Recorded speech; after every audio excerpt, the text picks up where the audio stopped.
भगवत गीता चौथा अध्याय आसान हिंदी भाषा में प्रस्तुतकर्ता ज्ञानविला। चौथे अध्याय में भगवान ब्रह्म विद्या की प्राचीन परंपरा के बारे में बताते हैं। वह पुनर्जन्म के बारे में भी बताते हैं। जब जब धर्म का नाश और अधर्म पलने लगता है तब भगवान अवतार रूप धारण करते हैं। अच्छे लोगों की रक्षा, दुष्ट लोगों के विनाश और धर्म की पुनः स्थापना के लिए भगवान युग युग में जन्म लेते रहते हैं। केशव कहते हैं, सुन पार्थ, यह अनश्वर योग मैंने इस सृष्टि के आरंभ में सूर्य देव को सिखाया था। सूर्य देव ने इसे अपने पुत्र और मनुष्य के पिता मनु को सिखाया था और मनु ने इसे राजा ईक्ष्वाकु को सिखाया था। इस प्रकार इस परंपरागत योग को राज ऋषियों ने एक दूसरे से सीखा था और अंत में बहुत समय और कई युग बीत जाने पर लोग इस योग को भूल गए हैं और यह योग इस सृष्टि से लुप्त हो गया है। वही प्राचीन योग जो सबसे गहरा और श्रेष्ठ रहस्य है, वही तुझे मैंने आज बताया है, क्योंकि तू मेरा भक्त भी है और सखा भी, और तू इस दिव्य रहस्य को समझ भी सकता है। यह सुनकर अर्जुन दुविधा में पड़ जाते हैं और केशव से कहते हैं, लेकिन केशव, सूर्य देव का जन्म तो आपसे बहुत ही पहले हुआ था और आपका जन्म सूर्य देव के जन्म से बहुत युग बाद हुआ था। तो फिर मैं यह कैसे समझूं कि यह योग वास्तव में आपने ही सूर्य देव को सिखाया था। श्री भगवान अर्जुन को समझाते हैं, सुन पार्थ, तेरे और मेरे इससे पहले भी बहुत से जन्म हो चुके हैं। मैं उन सब जन्मों को जानता हूँ, लेकिन तू नहीं जानता,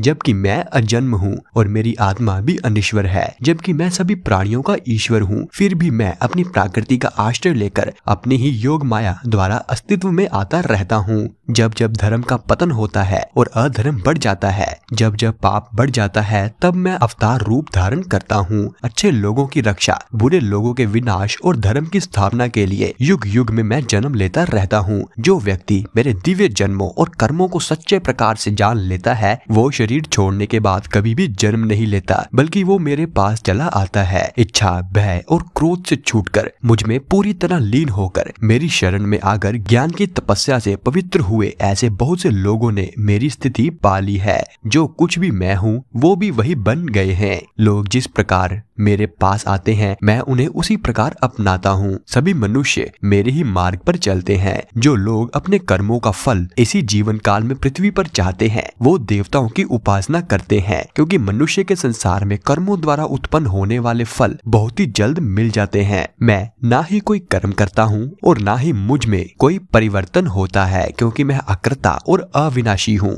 कर्म मुझे दूषित नहीं करते, कर्म मुझसे लिप्त नहीं होते और ना ही किसी भी कर्म के फल के प्रति मेरी कोई इच्छा है। जो कोई भी मुझे इस रूप में जान लेते हैं, वो कर्म करता हुआ भी उस कर्म के बंधन में नहीं बंधता। प्राचीन काल में मोक्ष चाहने वाले लोगों ने भी ऐसा ही किया था। यह सब जानते हुए निष्काम कर्म किया था। इसलिए जैसे प्राचीन काल में लोगों ने निष्काम कर्म किया था, उन्हीं की तरह तू भी वैसा ही कर। कर्म क्या है, विकर्म क्या है, अकर्म क्या है, क्या करना उचित है, क्या करना अनुचित है, कर्म का त्याग क्या है, इन सब ने तो बड़े बड़े ज्ञानियों को भी भ्रम में डाल दिया है। वह भी इसे ठीक तरह से समझ नहीं पाए। लेकिन मैं तुझे बताऊंगा कि कर्म क्या है, जिसे जानकर तू सब दोषों से मुक्त हो जाएगा। अपना नियत कर्म, शास्त्र में बताए गए कर्म, यही उचित कर्म है, यही करने योग्य कर्म है। मनुष्य को इन सब को अच्छी तरह से समझ लेना चाहिए। वर्जित कर्म क्या है, क्या करना अनुचित है, उसे यह भी अच्छी तरह से समझ लेना चाहिए। साथ ही अकर्म और कर्म का त्याग क्या है, यह भी अच्छी तरह से समझ लेना चाहिए। कर्म की गति को,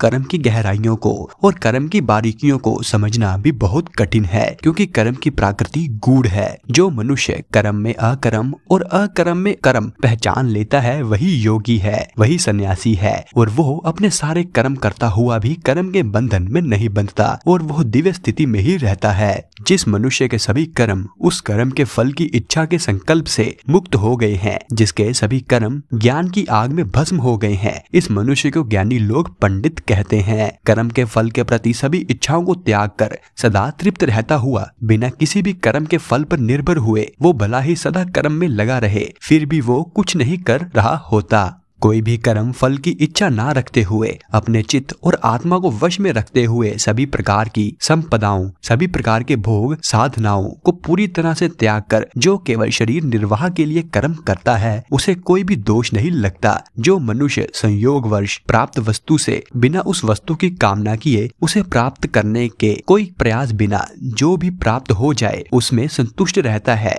जो सुख दुख आदि की सभी दुविधाओं से परे पहुंच चुका है, जो ईर्ष्या ईर्ष्या से मुक्त है, जो सफलता और विफलता दोनों में समान रहता है, वो कर्म करता हुआ भी कर्म के बंधन में नहीं बंधता, जो कर्म को यज्ञ समझकर करता है, जिसका मन मजबूती से ज्ञान में स्थिर हो चुका है, जो ज्ञान में पक्की तरह से टिक गया है, जो मुक्त हो चुका है, जिसके कर्म के फल के प्रति सभी इच्छाएं और लगाव भी समाप्त हो चुके हैं, ऐसे मनुष्य का कर्म पूरी तरह ब्रह्मलीन हो जाता है। उसके लिए अर्पण करने वाला परमात्मा है, अर्पित की जाने वाली वस्तु भी परमात्मा है, परमात्मा द्वारा वह परमात्मा की ही आग में अर्पित की जाती है। जो व्यक्ति अपने कर्मों में परमात्मा को देखता है, वो फल स्वरूप फल के रूप में परमात्मा को ही पाता है। कुछ योगी देवताओं की पूजा के रूप में यज्ञ करते हैं, जबकि कुछ ब्रह्म के ज्ञान में लगे रहते हैं। कुछ लोग कान, नाक, आँख आदि ज्ञान इंद्रियों को, कुछ रूप, गंध, शब्द आदि समस्त विषयों को, कुछ इंद्रियों की संपूर्ण क्रियाओं को यज्ञ के रूप में अर्पित करते हैं। कुछ अपनी भौतिक संपत्ति को, कुछ अपनी तपस्या को, तो कुछ अपने योग अभ्यास को यज्ञ के रूप में अर्पित करते हैं। जबकि कुछ जिन्होंने अपने मन को वश में कर लिया है और कठोर व्रत धारण किए हैं, वो अपने अध्ययन और ज्ञान को यज्ञ के रूप में अर्पित करते हैं। कुछ लोग प्राणायाम में लगे रहते हैं, तो कुछ अपने आहार को नियमित करके अपने प्राण रूपी श्वासों में अर्पण करते हैं। यह सब के सब यज्ञ के ज्ञाता हैं। यह सभी जानते हैं कि यज्ञ क्या है,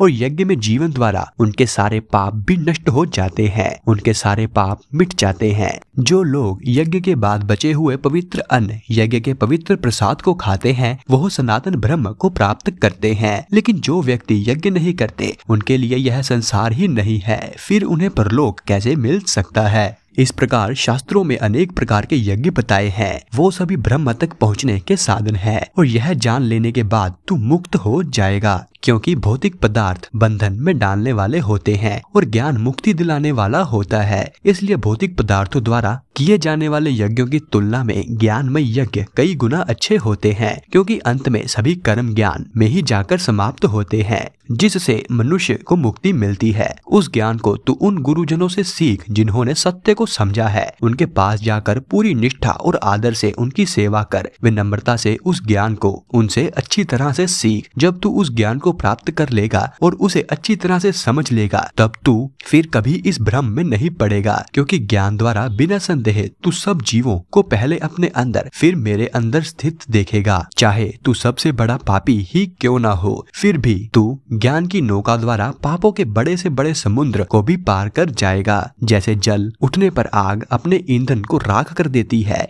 वैसे ही ज्ञान की आग भी सभी कर्मों को भस्म कर देती है और मनुष्य को उन कर्मों के बंधनों से भी मुक्त कर देती है। इस पृथ्वी पर ज्ञान जैसी पवित्र वस्तु, ज्ञान जैसा पवित्र तत्व और कोई नहीं है। योग द्वारा सिद्ध हुआ मनुष्य समय आने पर स्वयं ही अपने अंदर इस ज्ञान को पा लेता है। जिस व्यक्ति में श्रद्धा है, जो इस ज्ञान को पाने में तत्पर है और जिसने अपनी सभी इंद्रियों को जीत लिया है, वो ज्ञान को पा लेता है और ज्ञान को पाकर वह परम शांति को भी पा लेता है। लेकिन जो मनुष्य ही अज्ञानी है, जिसमें श्रद्धा ही नहीं है, वो नष्ट होकर ही रहेगा। ऐसे व्यक्ति के लिए ना तो यह संसार है, ना उसके लिए परलोक है, और ना ही उसे सुख मिल सकता है। जिसने योग द्वारा सभी कर्मों को त्याग दिया है, जिसने ज्ञान द्वारा अपने सारे संदेह नष्ट कर दिए हैं, ऐसे व्यक्ति ने अपनी आत्मा पर अधिकार पा लिया है। उसे मैं कर्म बंधन में कभी नहीं बांधता। इसलिए पार्थ, इस अज्ञान से उत्पन्न अपने हृदय में बैठे हुए संदेह को तू ज्ञान रूपी तलवार से काट कर पूरी तरह नष्ट करके योग की स्थिति में जुट जा। उठ और युद्ध के लिए खड़ा हो जा। इसी के साथ भगवत गीता का चौथा अध्याय खत्म होता है। बाकी के अध्याय भी आपको जल्द ही चैनल पर देखने को मिलेंगे। इसके लिए चैनल को सब्सक्राइब जरूर करें, ताकि अगले अध्याय आपसे कभी भी मिस ना हो पाए। और यदि आप काफी समय बाद यह वीडियो देख रहे हैं, तो बाकी के अध्याय आपको हमारे चैनल की भगवत गीता प्लेलिस्ट में मिल जाएंगे। और कमेंट्स में आपको हमारे द्वारा किया गया यह यत्न कैसा लगा, यह जरूर बताएं। तो मैं मिलूंगा आपको अगले अध्याय में। तब तक के लिए जय श्री कृष्णा।